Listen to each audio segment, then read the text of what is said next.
लंबी चौड़ी बहू। ये प्रेम कहानी शुरू होती है दिल्ली से नोएडा जाने वाली बस में। जिस बस में सवारी कर रहा होता है पराग और उस बस की कंडक्टर होती है अनुराधा। ओके, टिकट दिखाओ, टिकट टिकट। चाचा का प्लेन नहीं चल रहा है यहाँ तेरा, जिसमें फ्री में सवारी कर रहा है। हिसाब देना होता है हम लोगों को, सरकार को। निकाल पैसे, चल। पराग दूर से अनुराधा को देखता है। अरे यार, कितनी धाकड़ लड़की है। मजाल है कोई कुछ बोल दे। कितनी समझदार और कितनी कॉन्फिडेंट। आज से मैं तो इसी बस में घर जाया करूंगा। अब क्या था, भले पराग को घर जाने के लिए 10 बस छोड़नी पड़े, भले 20 किलोमीटर की यात्रा खड़े होकर पूरी करनी पड़े, लेकिन आने जाने का सिलसिला वो अनु की बस पर ही करता। एक दिन, ओह क्या करता है तू? हाँ, मैं नोटिस करती हूँ, देखता रहता है मुझे जब देखो तब। हाँ, वो मैं तुम्हें पसंद करता हूँ और शादी भी तुम्ही से करूंगा। है?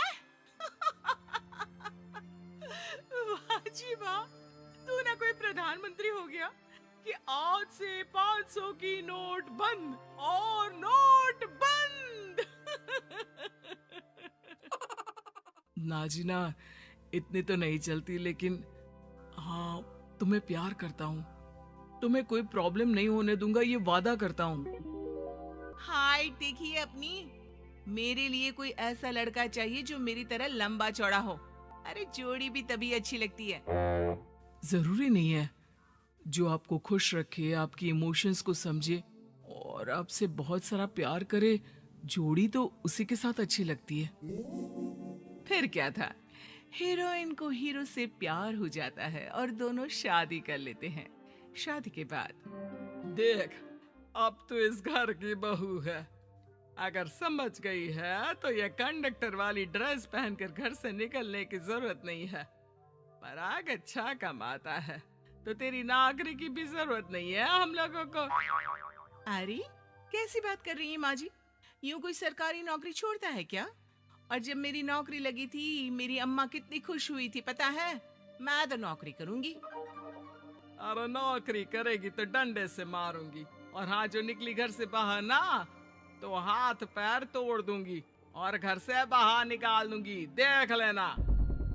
अनु को समझ में नहीं आता कि वो सास को कैसे समझाए कि सरकारी नौकरी लगना आसान बात नहीं होती, और उसने इस नौकरी को पाने के लिए कितनी हार्ड वर्क की थी। रात को अनु पराग से बात करती है।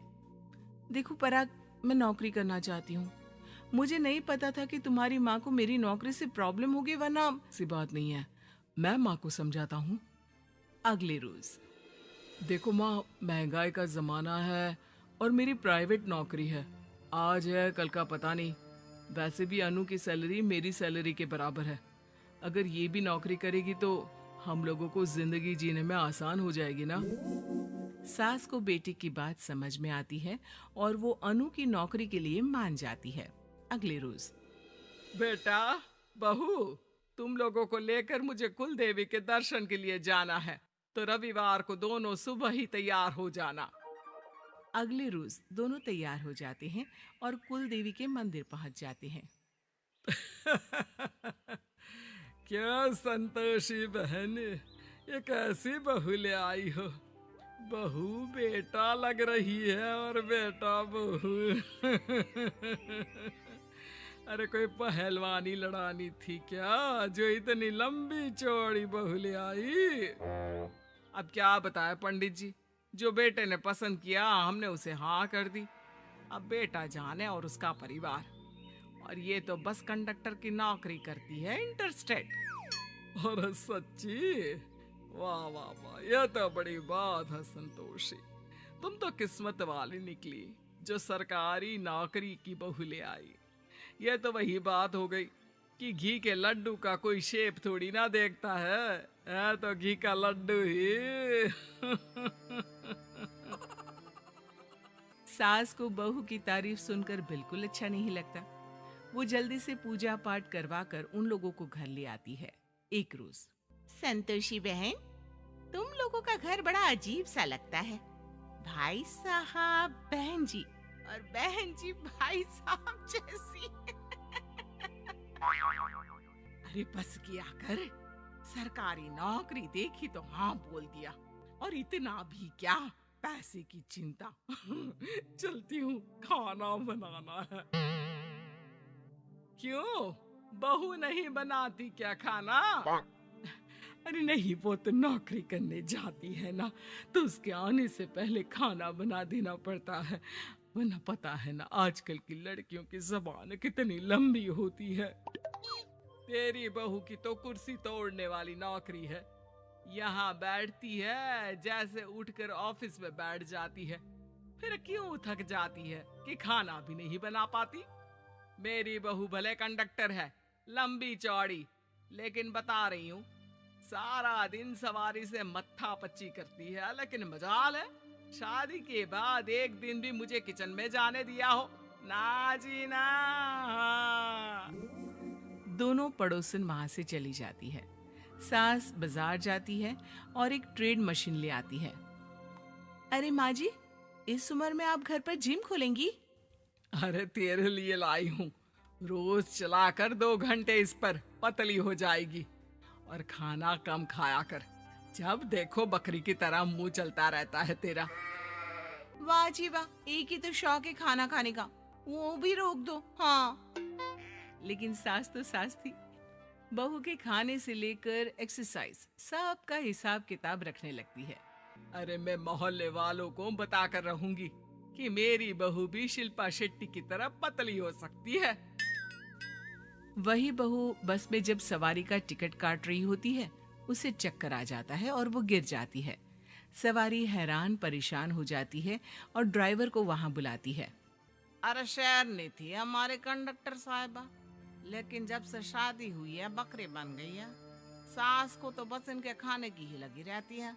ड्राइवर बस में बिठाकर बहू को घर छोड़ आता है और सास को कहता है, अरे पता है आपकी बहू कितनी धाकड़ है, किसी को बात करने से पहले 4 बार सोचना पड़ता है कि बोले या ना बोले, कहीं झापड़ ना पड़ जाए, और आप है कि इन्हें बकरी बनाने में लगी है।